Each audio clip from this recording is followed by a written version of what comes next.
एडेनबारि Baptist मण्डली दिखियाजुलि बे गिर्जाया थांनाय 1999 मायथाइयाव गायसनजादों आरो दिनै बिथांमोना 25 बोसोर बैसो जानायखाय बे गेदेर इसोरनि अननायखौ बिथांमोना मण्डलीहै न'खरहै मोननायखाय बे इसोरखौनो हामबाय होनो बे इसोरनि अननायखौ गोसोखांनानैनो रंजानायजों गेदेर मोनसे सेलिब्रेसन खालामदों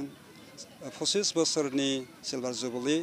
बे जुबलीयाव गोबां आलासिफोरखौ गुबुन गुबुन गिर्जानिफ्राय हांख्रायनाय जादों आरो बिथांमोननि मण्डलीजोंनो लोगो लाफानानै आंबो सासे बुंथिगिरि आलासि हिसाबै बे जुबलीयाव बाहागो लाफैनो हाबाय आरो बे साननैनि फारिलाइयाव मण्डलीनि 29था न'खरफ्रा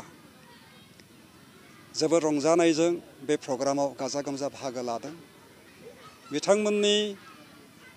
जारिमिनखौ नायोब्ला जों दिनै मिथिनो हाबाय 9था न'खरजों गायसनजानानै दिनै 29था न'खरसिम बे मण्डलीया दिनै एरबोबाय सिगांनि बिथांमोननि गिर्जानि हाल-साल बा अबस्थाया एकदमबारे गैयामोन दंफां सिङावनो बिसोरो जुरुनियाव बेबादि इसोरखौ खुलुमदोंमोन नाथाय दिनैनि दिनाव बिथांमोना मोनसे मोजां गिर्जा न' लुनानै बेयाव इसोरखौ खुलुमनो हाबाय बिथांमोननि न'खरनि अबस्थानि थासारिया मोजां नङामोन गरिब अबस्थामोन लामानि जाथायफ्रा लामानि जि रड कन्डिसन बेफोर गाज्रिमोन किन्तु दिनैनि दिनाव इसोरनि अननायजों बे 25 बोसोरनि गेजेराव बिथांमोननि लामाफ्रा न'खरनि अबस्थाफ्रा गोरों मानसि गैयामोन सोलोंथायाव बिथांमोना आवगायबोबाय